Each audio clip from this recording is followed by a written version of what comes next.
Hey folks, it's Monday. Hey folks, it's Monday. Tuesday. Wednesday. Thursday. Friday. Saturday. Sunday. Like Bree said yesterday, it's Slash Fiction Week. It's our Least Folks 1 year anniversary. Just so you know the stories in Emily's perspective, I'm trying to get the story part out first, so I don't have enough time. Okay, it begins. I saw her again today. This made the third Sunday in a row that we were both at the laundromat at the same time. She smiled at me every time our eyes would meet, and would make me wonder if there was any interest there. She was slim and redhead. Not really my type at all, but there was something about her that drew my attention. Maybe it's the way she always laughs while reading her book, or the way she seems so friendly to everyone around her. She's so alive and vibrant that it makes me want to be near her. When our eyes meet, I caught up in deep pools of green. I've never been very confident when it comes to self-image. Around her, I'm uncomfortably so. Would she ever be interested in someone like me? I could only answer my own questions because I was too timid to ask her. Still, this is the third week in a row that I've seen her here, and she did look my way a lot. My whole wash cycle went by while I sat and wondered about my latest fascination. We'd never even exchanged names, but yet haven't been able to get her out of my mind since the first Sunday afternoon. She's not like the others. Usually I go more for the quiet ones, more like myself. The more I sit and think of her, the more I want to. By the time my clothes were ready, I had worked my infatuation into a crush. And still, she kept looking at me and smiling.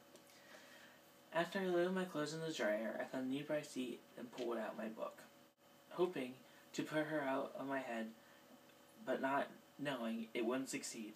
Suddenly, she was there, sitting in the chair next to me. She leaned over a bit. "What are you reading?" When she leaned near, I could just catch the faint sense of flower petals. Around me, I could hear the sounds of machines in spin cycle, rumbling dryers. Quickly, I realized she was waiting for an answer. I shut the book and showed her the cover. It's The Fault in Our Stars by John Green. I hazarded a quick glance at her face while I cursed my nervousness. She gazed straight back at me and gave me a breathtaking smile. "Any good?"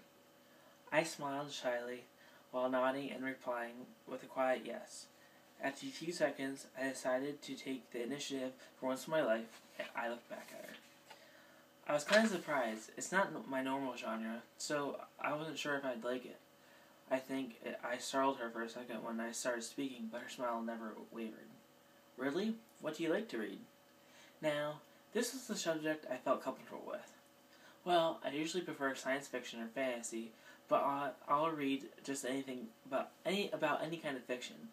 I'm not so much into horror suspense, but I like the rest. She cocked her head to the side. "What about nonfiction? Do you ever read that?" I grimaced. Not if I can help it. I read to escape and imagine. If I want reality, I watch the news or read the paper."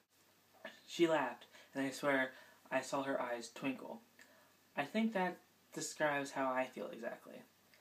I played with my book some more and glanced at my watch. I only had 20 more minutes before my dryer was done, and I thought my crush was bad before. I think I'm now in love. I guess I should introduce myself.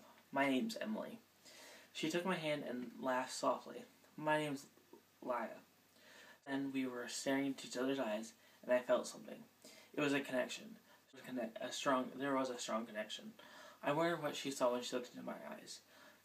Does she merely see black pupils ringed with blue, or does she see something more?